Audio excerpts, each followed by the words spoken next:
kepada Bapak Hari, kami persilahkan.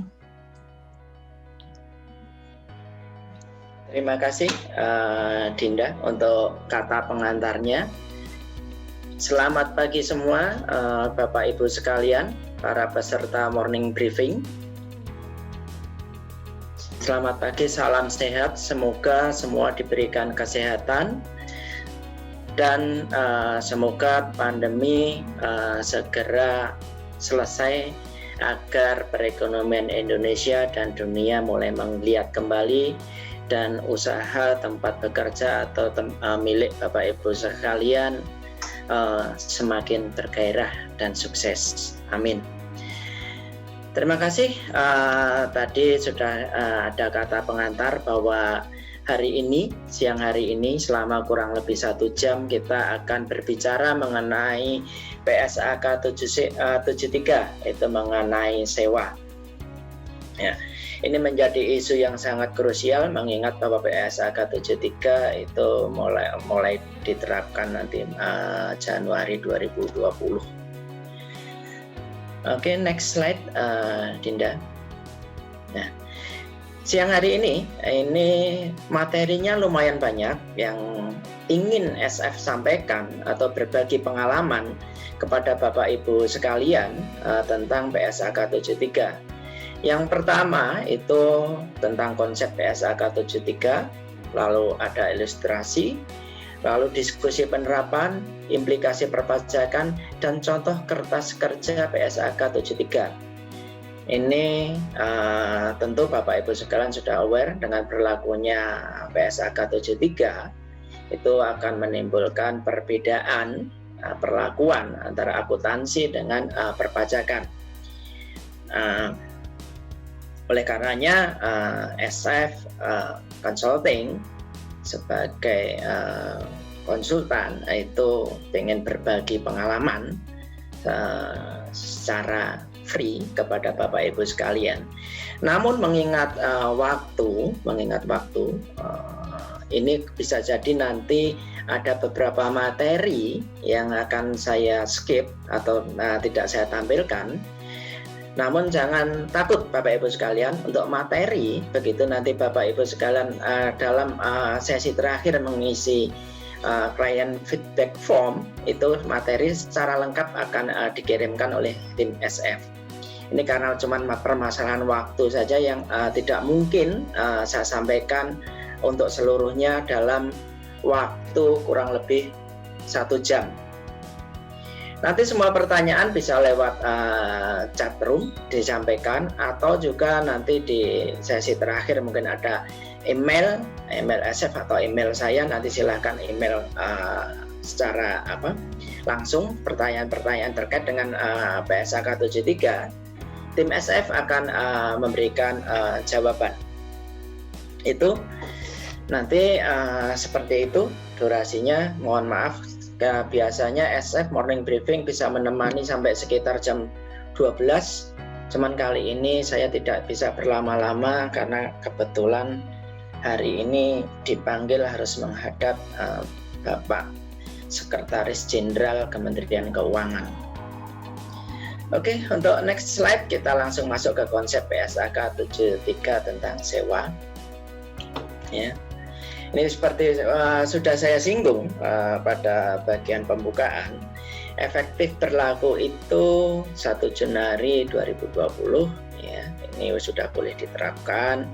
Lalu ada ketentuan transisinya juga itu tentang retrospektif sesuai PSAK 75 atau modifikasi retrospektif.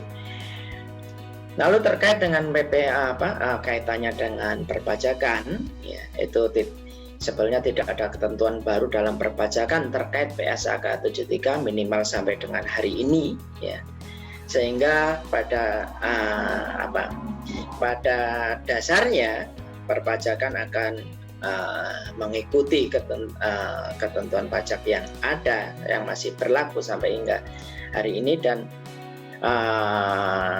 tentu akan menimbulkan perbedaan antara akuntansi dan pajak. Itu nanti akan kita bahas lebih lanjut, ya. PSAK 73 secara konsep juga itu bahwa sewa yang lebih dari 1 tahun diakui sebagai aset dan liabilities. Itu konsep secara generalnya itu PSAK 73. Saya yakin Bapak Ibu sekalian terhadap konsep 73 tentang sewa ini sudah mungkin malah sudah melotok, sudah mulai menerapkan atau apapun itu. Ya. Jadi aset di dalam PSAK 73, aset atau right of use asset atau aset hak guna itu sama dengan nilai kini dari pembayaran sewa dan disajikan sebagai lender sendiri dalam posisi keuangan. Kemudian tambahan pengungkapan dalam posisi keuangan dan laporan rugi laba komprehensif. Ya. Ini tentu terhadap ketentuan PSAK 73 ini perubahan dari sisi penyewa atau lesi itu akan sangat signifikan. Sementara untuk pesewa atau lesor itu diklasifikasikan berdasarkan sewa operasi dan sewa pembayaran. Standar memberikan pedoman indikator agar diklasifikasikan sebagai sewa pembiayaan. Ya. Nanti sebetulnya dalam slide ini pembahasan itu lebih menitik beratkan dari sisi penyewa. Saya lihat kalau yang hadir di sini juga nggak ada, saya nggak tahu apakah ada dari sisi leasing atau leasornya. Tapi nanti pembahasan itu lebih menitik beratkan dari sisi penyewa. Oke, next slide. Ya. Ini sekadar untuk reminder bahwa PSAK 73 ini menggantikan beberapa PSAK, ya, PSAK 30 tentang sewa, lalu ISAK 8 penentuan apakah suatu perjanjian mengandung suatu sewa, ISAK 23 sewa operasi insentif, ISAK 24 nih. Lalu juga ISAK 25 hak atas tanah. Kembali lagi reminder bahwa tanggal efektif PSAK ini per tanggal 1 Januari 2020. Next slide. Ya. Yang diatur dalam PSAK 73 itu meliputi pertama itu standar, tujuan, ruang lingkup, pengecualian pengakuan, mengidentifikasi sewa, masa sewa, penyewa, pesewa, transaksi jual beli dan sewa balik. Kemudian juga ada lampiran, daftar istilah, pedoman penerapan, tanggal efektif dan ketentuan transisi, amandemen terhadap PSAK, lalu ada contoh ilustrasi dan dasar kesimpulan. Nah, nanti di dalam pembahasan kelihatannya kita tidak bisa detail masuk ke dalam penyewa dan pesewa karena masalah waktu dan mungkin transaksi jual dan sewa balik itu dalam sesi siang hari ini saya tidak akan membicarakan itu karena masalah waktu. Namun slide secara utuh terhadap semua materi ini akan kami kirimkan ke email Bapak Ibu sekalian. Okay, next. Ya, tujuan standar yang diatur dalam PSK 73 yaitu menetapkan prinsip pengukuran, pengakuan, pengukuran, penyajian, dan pengungkapan atas sewa dengan memperkenalkan model akuntansi tunggal khususnya untuk penyewa. Itu pokok pengaturan dalam PSAK 73 itu penyewa disyaratkan untuk mengikuti aset hak guna right of use asset dan liability sewa dengan tentu dengan beberapa pengecualian yaitu sewa jangka pendek dan sewa yang aset pendasarnya atau underlying asetnya bernilai rendah. Ini nanti kita akan bahas di bawah. Kemudian pesewa mengklasifikasikan sewanya sebagai sewa operasi dan sewa pembiayaan dan mencatat kedua jenis sewa tersebut secara berbeda. Jadi memang ini lebih PSAK-nya akan lebih mempengaruhi atau berpengaruh terhadap sisi penyewa. Oke, next. Nah, Ruang lingkup yang didefinisikan sebagai sewa di PSAK 73 ini termasuk sewa aset guna usaha dalam subsewa masuk dalam ruang lingkup PSAK 73 kecuali yang pertama, sewa dalam rangka eksplorasi atau penambangan mineral, minyak, gas alam, sumber daya serupa yang tidak dapat diperbarui yang dalam kriteria PSAK 64. Kemudian sewa aset biologis ini PSAK 69, perjanjian konsesi jasa ini yang diatur berdasarkan ISAK 16, lisensi kekayaan intelektual ini sudah diatur di PSAK 72 ya. Dan hak yang dimiliki oleh penyewa dalam perjanjian lisensi ini yang diatur oleh PSAK 19 untuk item seperti film, rekaman video, karya panggung, manuskrip, hak paten dan hak cipta ya. Ini bersifat opsional sewa atau sewa aset ya. Aset tak berwujud lain selain huruf E ya, itu diperkenankan. Oke, next ya. Tadi sudah disinggung di awal bahwa terdapat pengecualian ya, pengecualian pengakuan ya, bahwa penyewa dapat memilih untuk tidak menerapkan ya, dengan persyaratan ini diatur di paragraf 12 sampai 49. Yang pertama, sewa jangka pendek, dan kedua, sewa yang aset pendasarnya bernilai rendah. Ini nanti sebagaimana dideskripsikan di paragraf itu, ya, paragraf 03 sampai 08. Ya. Dengan catatan, jika menerapkan opsi pengecualian, beban sewa diakui sebagai beban baik dengan dasar garis lurus sistematik lain yang merepresentasikan pola manfaat dari penyewa. Itu catatannya. Ya. Entitas penyewa yang mencatat sewa sebagai sewa jangka pendek akan mempertimbangkan sebagai sewa baru jika terdapat modifikasi sewa atau terdapat perubahan masa sewa. Ini konsep-konsep tentang pengecualian pengakuan yang diatur berdasarkan PSAK 73. Itu next. Ini masih pengecualian pengakuan. Ya, pemilihan sewa jangka pendek dibuat berdasarkan kelas aset pendasar yang terkait dengan hak guna. Kemudian kelas aset pendasar adalah pengelompokan aset pendasar dengan sifat dan penggunaan yang serupa dalam operasi entitas.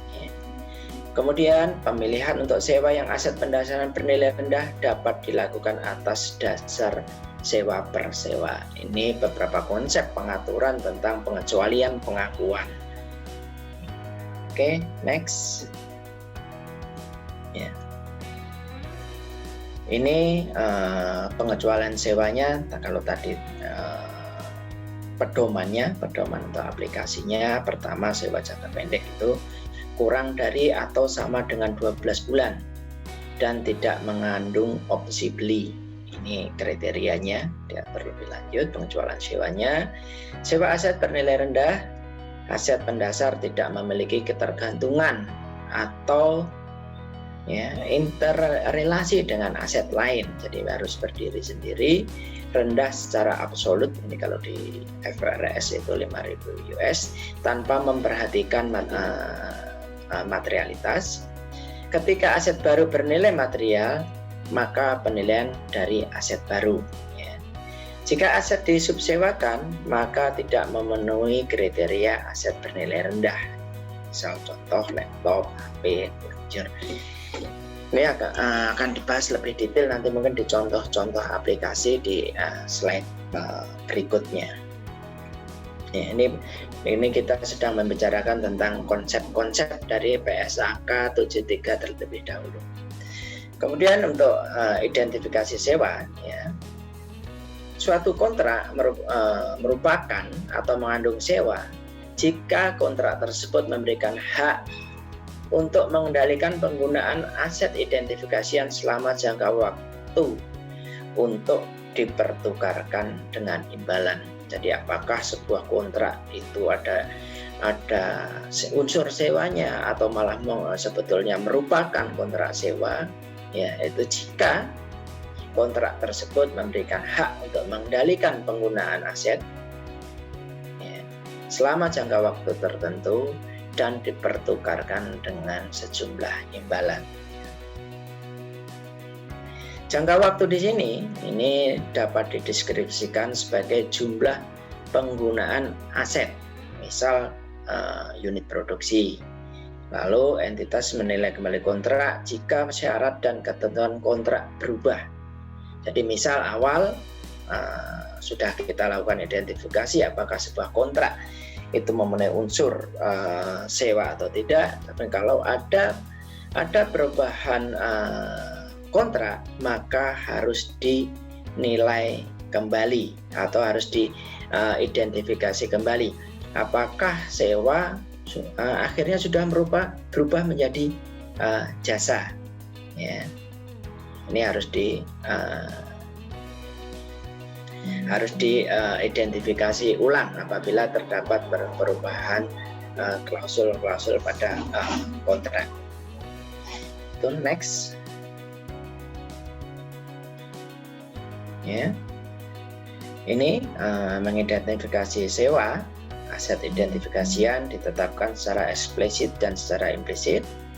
Pemasok atau supplier tidak memiliki hak substitusi atau substantif, ya. Kemudian bagian kapasitas aset secara fisik dapat dibedakan, ya. Kemudian penyewa secara substansial mendapat manfaat ekonomik dari penggunaan aset. Penyewa mengarahkan penggunaan aset dan kontrak mengandung sewa. Ini masih dalam konteks identifikasi terhadap sewa. Next slide.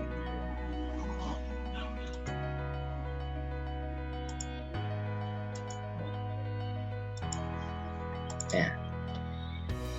Kalau tadi sudah kita berbicara teoritis, ini kita coba bikinkan alurnya atau flow chartnya untuk melakukan identifikasi kontrak sewa. Ya, flow chartnya, pertanyaan pertama yang harus dijawab.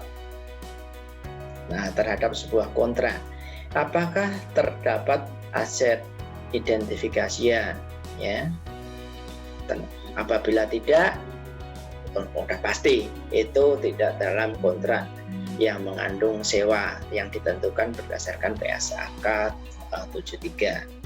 Kalau iya, harus menjawab pertanyaan kedua, apakah memiliki hak untuk mendapatkan secara substansial seluruh manfaat ekonomik dari penggunaan aset. Apabila tadi asetnya ada, namun ternyata manfaat ekonomiknya tidak ada, balik lagi, itu berarti tidak mengandung kontrak sewa. Oke, situ sudah terjawab. Ya, masih harus menjawab pertanyaan lagi, ya. Apakah ada yang memiliki hak untuk mengarahkan bagaimana dan tujuan apa aset itu digunakan, ya? Apabila ya yang mengarahkan tujuan lalu itu adalah pemasok, ya, bukan pelanggan, otomatis itu tidak mengandung unsur sewa. Apabila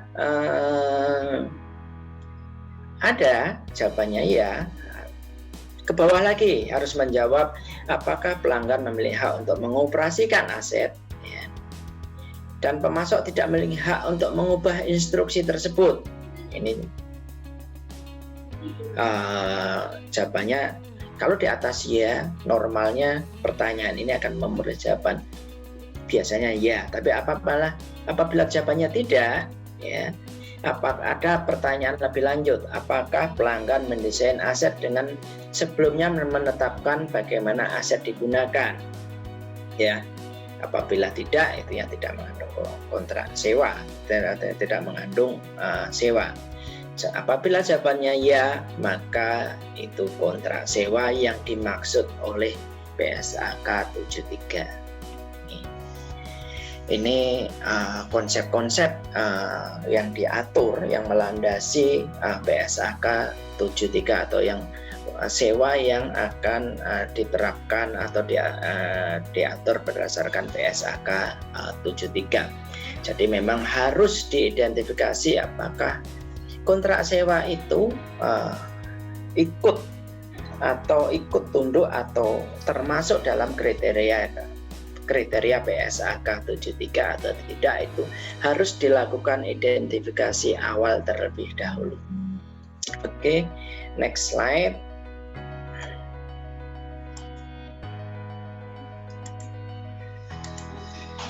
Ya, ini memisahkan komponen sewa. Ini tadi kalau sudah diidentifikasi juga pihak penyewa itu juga harus memisahkan komponen sewa. Itu konsep yang diatur. Pertama, entitas mencatat masing-masing komponen sewa dalam kontrak sebagai sewa secara terpisah dari komponen non sewa dari kontrak, kecuali entitas menerapkan cara praktis. Ini sebetulnya tuntutannya harusnya dibedakan di dalam. Lalu kemudian penyewa mengalokasikan imbalan dalam kontrak ke komponen sewa berdasarkan harga tersendiri relatif komponen sewa dan harga tersendiri agregat dari komponen non sewa. Ya, ini harga tersendiri itu harga yang akan dibebankan oleh pesewa atau pemasok serupa kepada entitas secara terpisah. Ya. Ini jika harga tersendiri tidak tersedia, penyewa mengestimasi dengan memaksimalkan penggunaan informasi yang dapat diobservasi. Ya. Dan ada juga cara praktisnya, penyewa dapat memilih berdasarkan kelas aset mendasar untuk tidak memisahkan komponen non sewa dari komponen sewa dan memilih mencatat sebagai komponen sewa tunggal. Kemudian penyewa tidak dapat menerapkan cara praktis untuk derivatif lekatan yang memenuhi kriteria PSAK 71. Kemudian kecuali cara praktis diterapkan, penyewa mencatat komponen non sewa dengan menerapkan pernyataan relevan lainnya. Kemudian untuk pesewa, untuk kontrak yang mengandung komponen sewa dan tambahan satu atau lebih komponen sewa atau non sewa, penyewa mengalokasikan imbalan dalam kontrak dengan menerapkan PSAK 72. Ini beberapa, kalau kita lihat konsep dari konsep PSAK 73, kalau saya langsung terbayang rekonsiliasi dengan pembebanan secara fiskal, ini lumayan memerlukan konsentrasi untuk memaintain informasi-informasi itu agar nanti pembebanan secara fiskalnya itu tidak menimbulkan permasalahan atau dispute tersendiri. Oke, next kita masih berbicara konsep. Ya, masa sewa. Ini entitas menentukan masa sewa sebagai periode sewa yang tidak dapat dibatalkan dan juga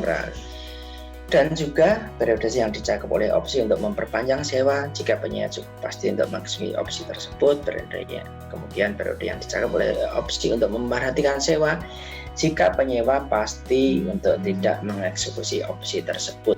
Ini tentang masa sewa juga diatur dalam itu. Oke, next slide.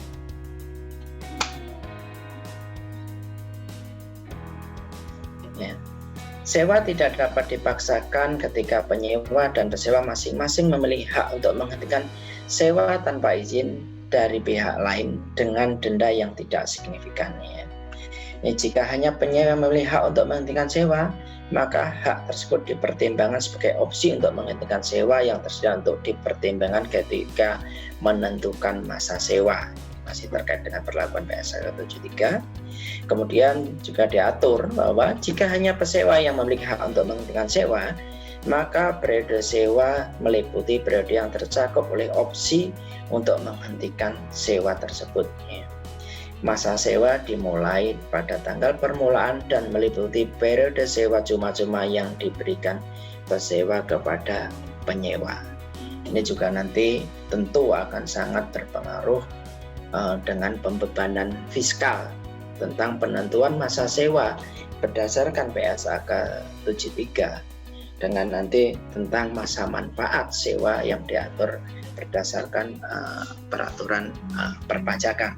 Ini tentu akan menimbulkan diskusi yang lumayan seru ya tentang masa manfaat sewa ini. Oke, next. Ini apabila ada perubahan masa sewa, entitas merevisi masa sewa jika terdapat perubahan dalam periode sewa yang tidak dapat dibatalkan. Ya. Sebagai contoh, periode sewa akan berubah jika penyewa mengeksekusi opsi yang sebelumnya tidak termasuk dalam penentuan masa sewa. Ya. Penyewa tidak mengeksekusi opsi yang sebelumnya termasuk dalam penentuan masa sewa. Ini beberapa kondisi di mana bisa menyebabkan terjadinya perubahan masa sewa.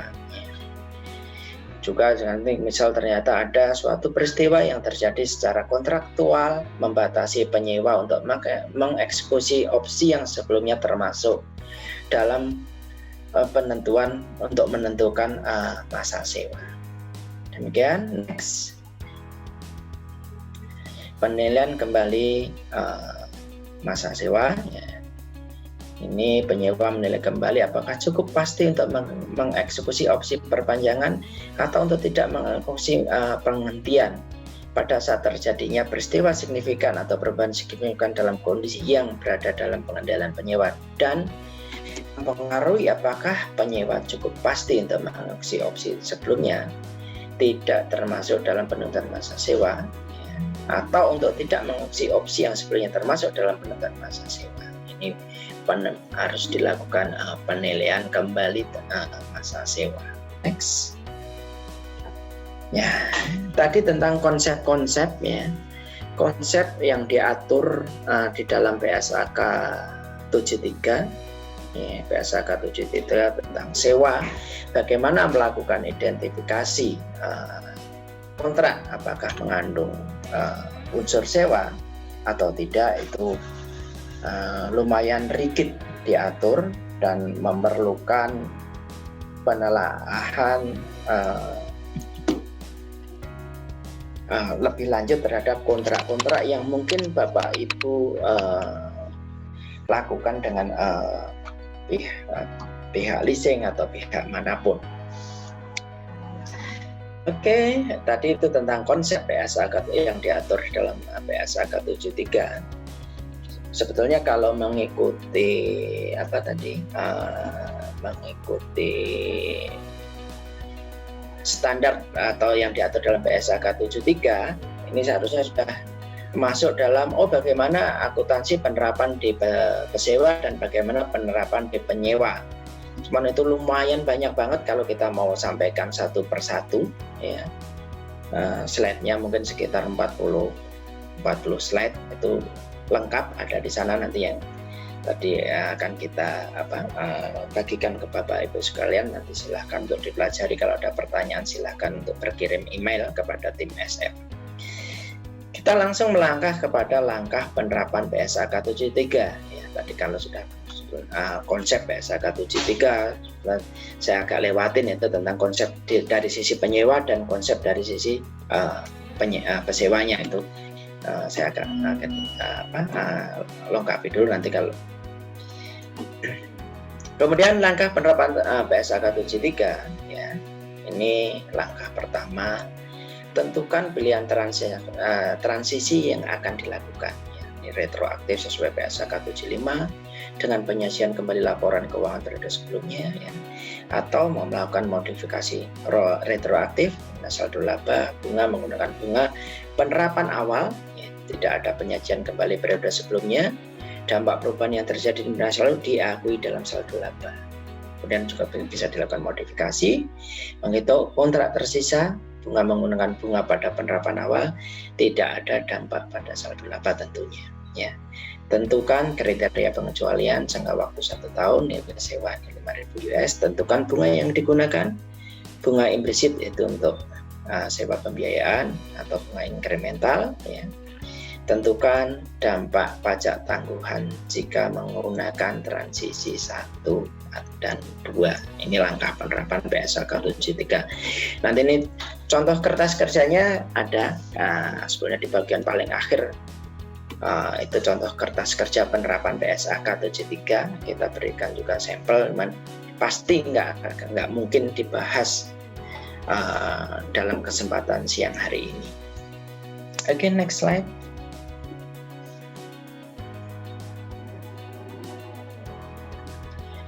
Ya, ini masih berbicara tentang langkah penerapan PSAK 73. Ya. Identifikasi seluruh kontrak sewa yang masih ada per 1 Januari 2020. Kemudian klasifikasikan apa kontrak sewa yang memenuhi kriteria pengecualian. Perlakuan akan sama sebagai beban sewa dan beban dibayar di muka jika terdapat pembayaran di muka. Kontrak sewa pembiayaan yang telah diakui sebagai aset tetap, ini reklasifikasi aset hak guna, depresiasi akan mengikuti PSAK 73. Ya.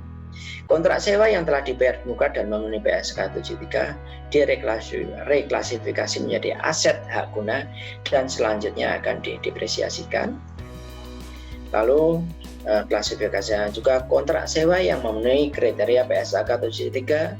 Terdapat komitmen sewa jangka panjang untuk perlu dihitung aset hak gunanya, kewajiban sewa lancar dan jangka panjang, jurnal penyesuaian sesuai dengan pilihan transisi, dampak penyajian laporan rugi laba dan posisi keuangan pada laporan arus kas. Ini langkah-langkah penerapan PSAK 73. Ya, teman-teman kita nggak akan bahas detail satu persatu.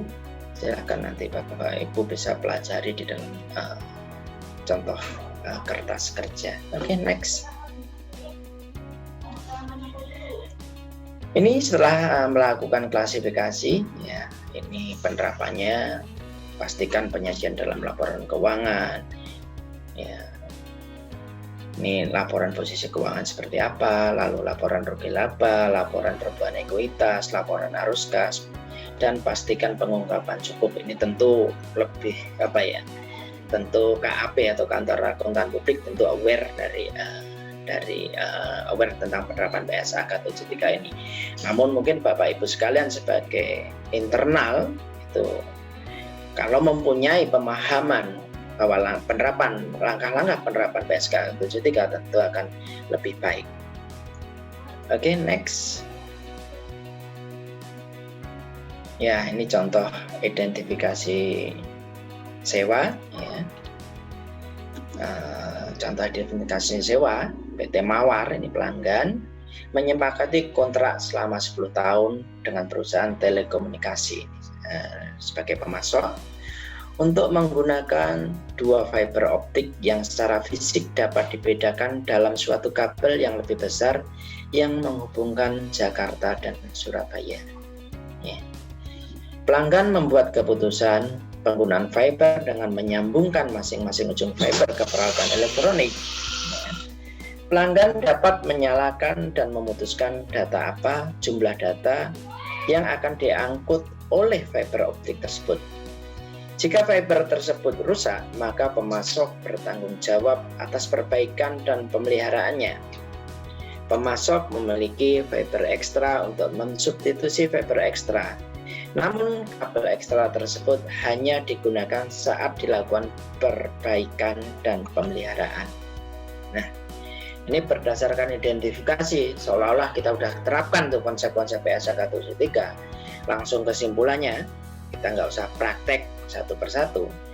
Ya, kontrak itu dinyatakan berdasarkan PSAK 73 itu mengandung sewa. Alasannya, pertama, pelanggan memiliki hak untuk menggunakan 2 fiber optik tersebut selama 10 tahun. Ya. Terdapat 2 fiber identifikasian yang disebutkan secara eksplisit dalam kontrak dan secara fisik dapat dibedakan dari fiber lain. Pemasok tidak dapat mensubstitusi fiber selain karena alasan perbaikan dan pemeliharaan. Ya. Ini harus diidentifikasi kalau seperti ini ternyata masuk dalam kategori sewa. yang ditentukan berdasarkan BSAK 73, bukan termasuk dalam mungkin kriteria pembayaran jasa. Itu salah satu contoh. Oke, next. Ini contoh 2. Terhadap contoh-contoh identifikasi ini akan saya lompati terlebih dahulu karena masalah waktu. Saya akan langsung masuk ke langsung nanti kalau masih cukup waktu saya akan kembali lagi ke contoh-contoh cara mengidentifikasi ya. Cuman saya akan langsung masuk ke aspek perpajakan BSAK 73 terlebih dahulu. Ini karena di slide-slide ini tentang contoh-contoh ilustrasi identifikasi. Nah, nanti kalau masih memang cukup waktu saya akan balik lagi ke contoh-contoh itu. Saya akan langsung berbicara tentang aspek perpajakan BSAK 73. Ya.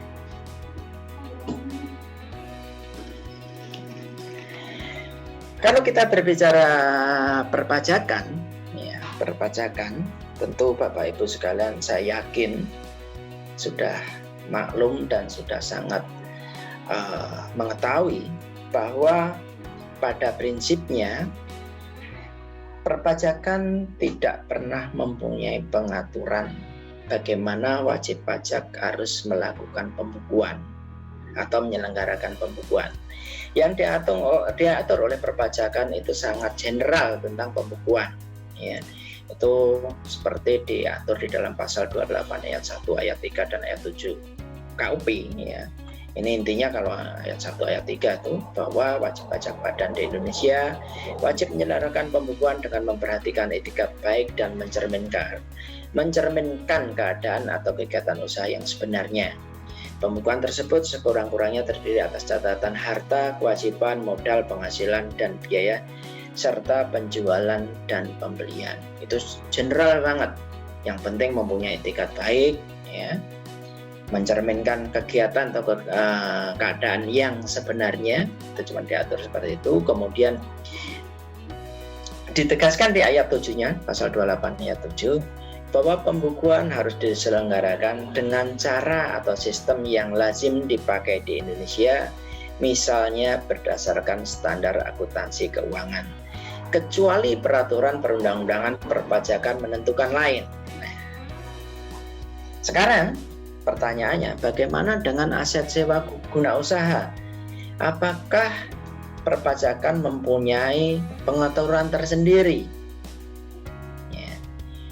Kalau berdasarkan PMK 1169 tahun 91, ini lumayan tahun lama banget dan sampai dengan hari ini belum ada penggantinya, belum diganti setahu saya, mungkin kecuali kalau Bapak Ibu punya update yang lebih, sepengetahuan kami ini belum diganti sampai hari ini.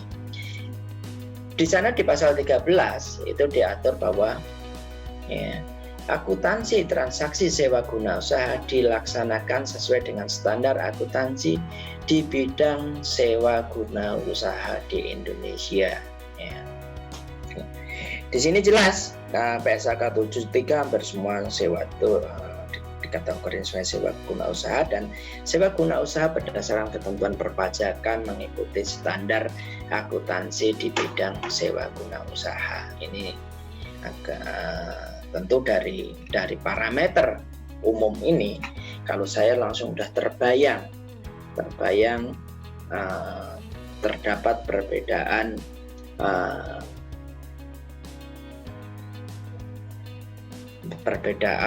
fiskal ya antara akuntansi dan perpajakan. Oke, next. Nah, tentu ada implikasi terhadap perlakuan standar akuntansi dan perpajakan ya.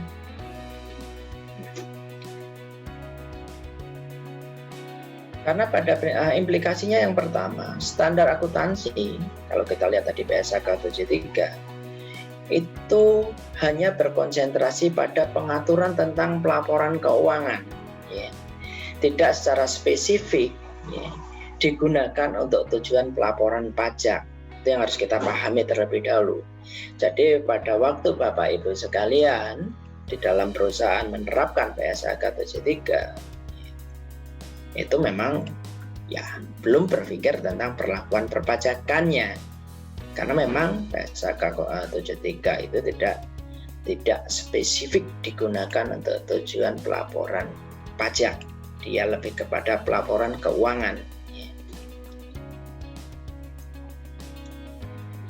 Ya, ini tadi sudah saya singgung juga implikasinya dengan 28 ayat 7, sepanjang ya tidak terdapat pengaturan khusus di dalam regulasi perpajakan, ya, maka pembukuan harus mengikuti standar akuntansi keuangan. Ya. Dan jika ada ketentuan khusus, baru nanti akan mengikuti ketentuan perpajakan. Nah, di sini berarti ketentuan perpajakan mengenai pembukuan itu berlaku sebagai lex specialis. Ya. Apabila pajak mengatur, maka dia akan berlaku. Ya. Ini juga pengaturan perubahan standar dalam perpajakan. Ya. Tentu Bapak Ibu aware, ini sekedar reminder bahwa dalam peraturan perpajakan tidak mengenal konsep penyajian kembali laporan keuangan. Pada dasarnya nggak dikenal penyajian kembali laporan keuangan itu. Lalu perubahan kebijakan akuntansi terkadang berdampak pada perubahan laba tahun sebelumnya, berimplikasi pajak lebih besar dan atau lebih kecil di masa lalu. Ini juga Bapak Ibu sekalian bahwa kalau kantor pajak cuma bilang bahwa pembukuan harus diselenggarakan secara konsisten. Nah, begitu ada perubahan kebijakan akuntansi, bisa sebagai dinilai sebuah ketidakkonsistenan. Ini padahal sebetulnya nggak ada masalah secara akuntansi. Ya. Kemudian penerapan standar secara retroaktif akan sulit diterima dari sisi perpajakan. Retroaktif perpajakan pada dasarnya tidak mengakui, pada dasarnya kecuali memang ditentukan lain di dalam peraturan pajak itu sendiri. Ya. Peraturan perpajakan secara umum itu berlaku prospektif, jadi berlaku ke depan, jarang yang berlaku ke belakang. Walaupun ada beberapa peraturan yang berlaku belakang, memang sangat jarang ya. Kemudian dalam pajak dikenal istilah pembetulan SPT yang biasanya terjadi karena kesalahan tulis, kesalahan hitung, kekeliruan penerapan peraturan ketentuan perpajakan. Namun apabila pembetulan dilakukan karena quote-unquote kesalahan penyajian kembali atau penyajian kembali laporan keuangan, ini biasanya kantor pajak early warningnya dia langsung tuing-tuing, ada apa ini, jangan-jangan melakukan penghindaran atau penggelapan pajak. Ya, ini biasanya pembetulan kok merubah laporan keuangan itu memang atau penyajian kembali laporan keuangan, sesuatu yang memang sangat sensitif bagi kantor pajak karena mindset penyajian kembali laporan keuangan, mindsetnya itu kebanyakan ya ini menghindari pajak atau mengecilkan pajak atau seperti itulah kurang lebihnya mindset dari kantor pajak rata-rata, mungkin tidak semuanya tapi rata-rata akan demikian. Jadi memang sangat kemungkinan atau kemungkinan besar akan menimbulkan dispute. Next slide. Ya, ini tadi saya sebutkan bahwa di dalam sewa guna usaha, ya, sewa guna usaha itu pengaturan terakhir itu ada di dalam PMK 11691 ya, bahwa sewa itu pada dasarnya dibedakan menjadi dua, sewa guna usaha dengan hak opsi atau financial lease dan sewa guna usaha tanpa hak opsi atau freight lease. Ya. Ini juga di situ juga diatur persyaratan sewa guna usaha dengan hak opsi. Ya. Itu juga ditentukan jumlah pembayaran sewa guna usaha selama masa sewa guna usaha pertama ditambah dengan nilai sisa barang modal harus dapat menutup harga perolehan barang modal dan keuntungan lessor. Kemudian masa sewa guna usaha ditetapkan sekurang-kurangnya 2 tahun untuk barang modal, ya, untuk golongan 1, 3 untuk 3 tahun untuk barang modal golongan 2 dan 3 dan 7 tahun untuk golongan bangunan. Ya, perjanjian sewa guna usaha memuat ketentuan mengenai opsi bagi lesi.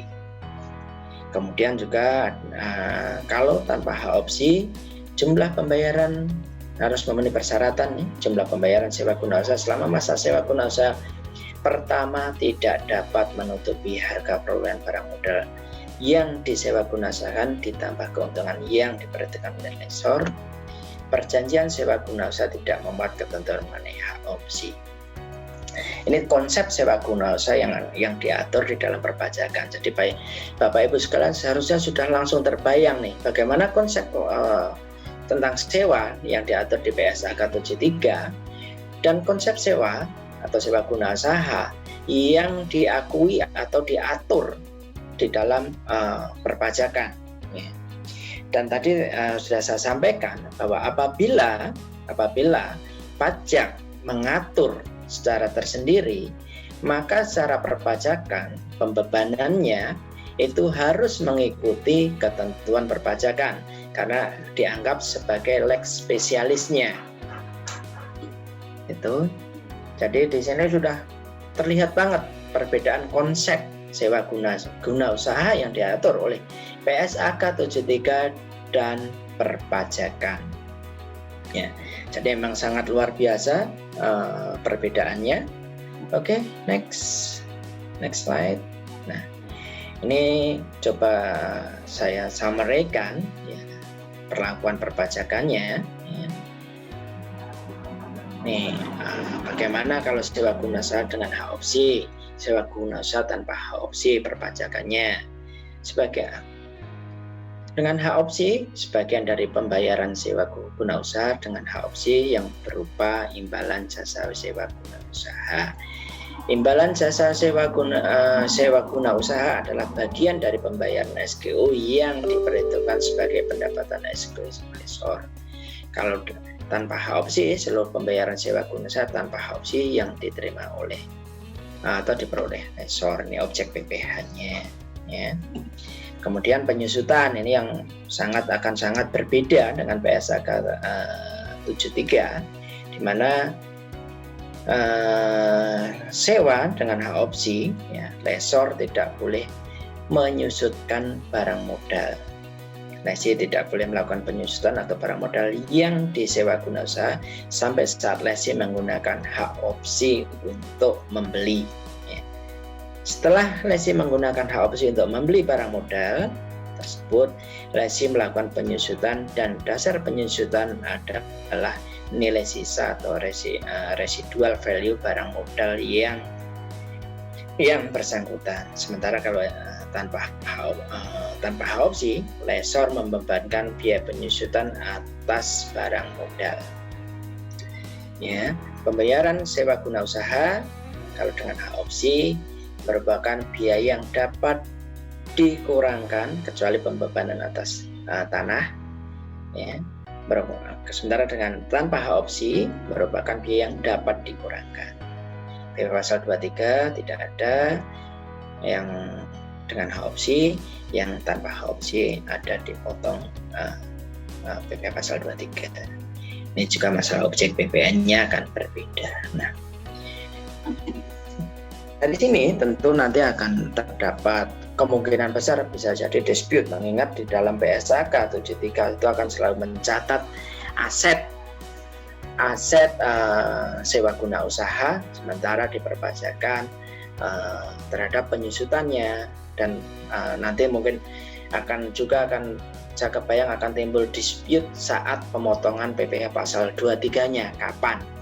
Ini juga terutama mengenai dasar pengenaan pajaknya berapa sih nanti dasar pengenaan pajak terhadap PPh pasal 23 saat pengakuan awal.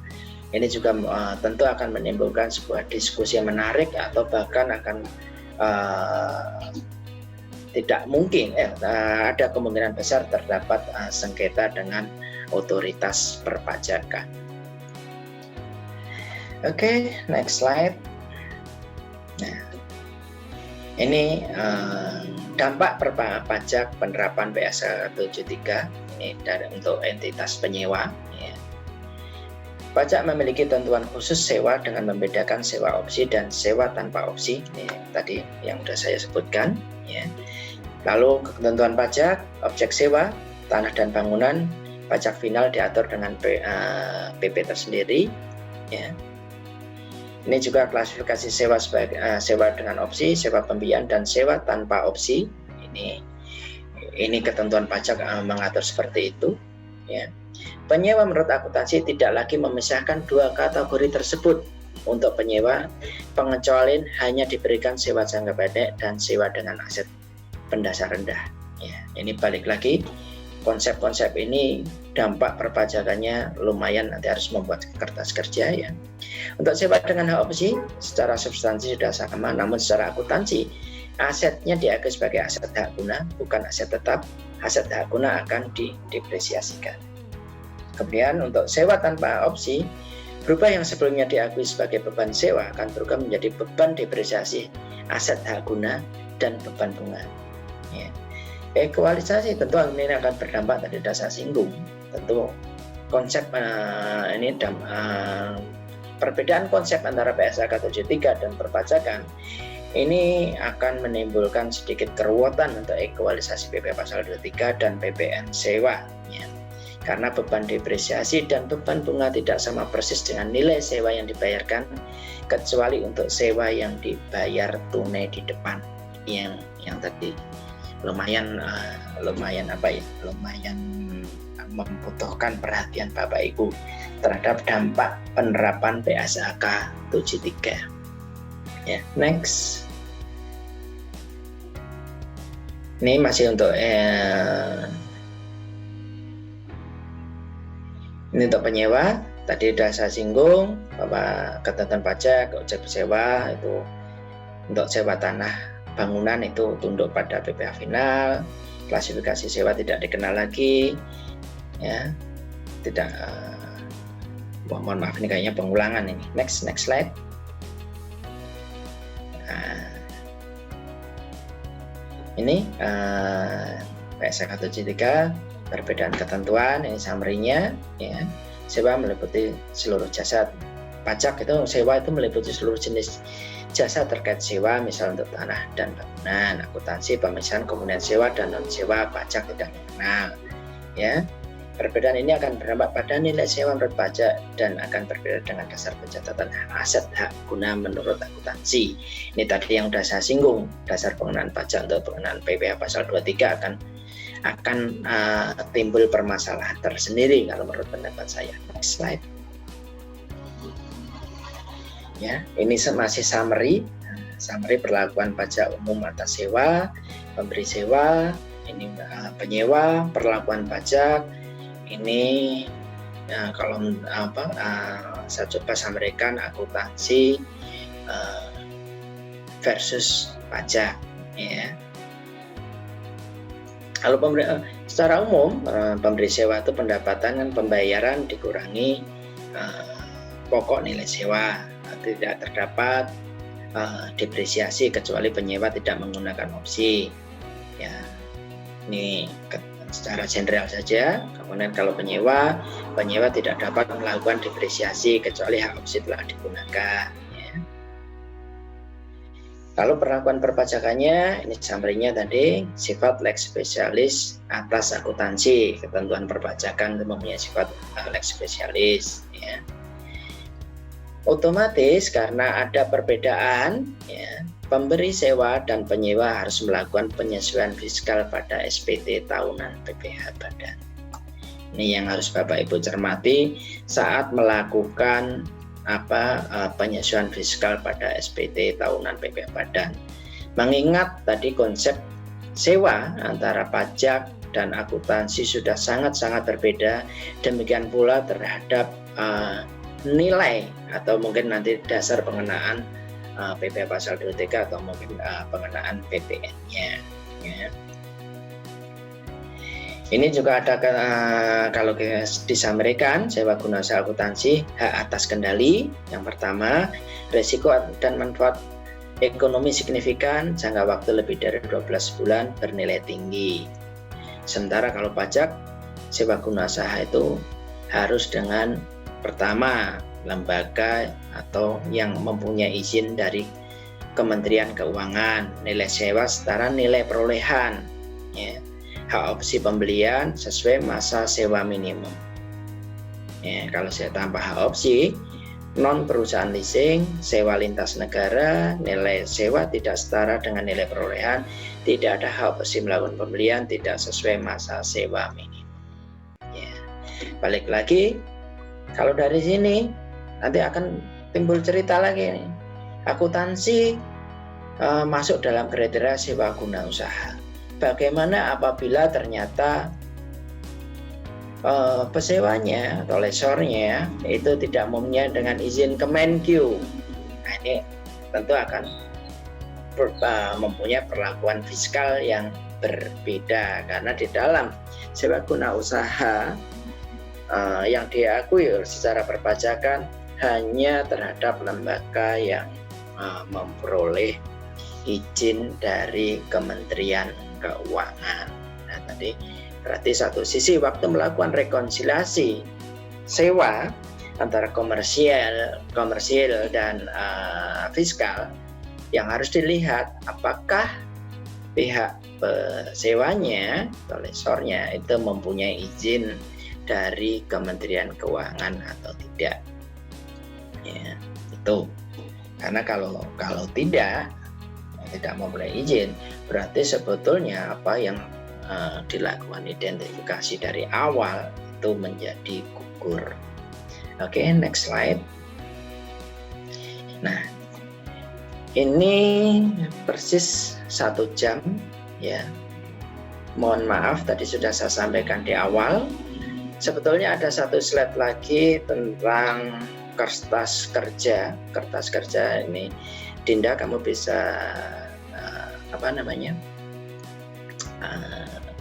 stop share screen. Saya coba share screen dari tempat saya.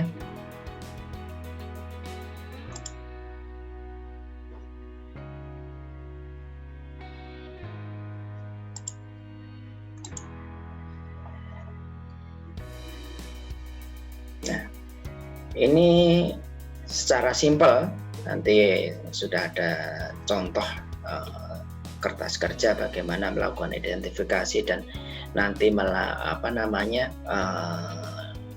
jurnal penyesuaian tahap awal perlakuan PSAK 73 versus perpajakan. Ya. Kembali lagi saya sampaikan, saya tidak bisa menyampaikan materi ini secara keseluruhan mengingat waktu yang sangat terbatas, dan jam 11.15 saya harus sudah menghadiri tatap muka dengan Bapak Sekretaris Jenderal Kementerian Keuangan. Jadi saya rasa semua pertanyaan silahkan lakukan di chatroom atau email ke saya. Mungkin nanti tolong untuk MC bisa sajikan email saya atau email dari SF agar semua pertanyaan terkait dengan PSAK 73 dan perpajakan dapat saya tindak lanjuti, dan alamat email guna juga untuk keperluan nanti Bapak Ibu kalau memang memerlukan slide presentasi dari yang saya bawakan siang hari ini. Terima kasih, mengingat waktu saya cukupkan sampai di sini untuk sesi sharing mengenai PSAK 73. Mudah-mudahan bermanfaat untuk Bapak Ibu sekalian. Mohon maaf apabila ada kekurangan dalam penyampaian. Kembali lagi mengingat durasi, saya kembali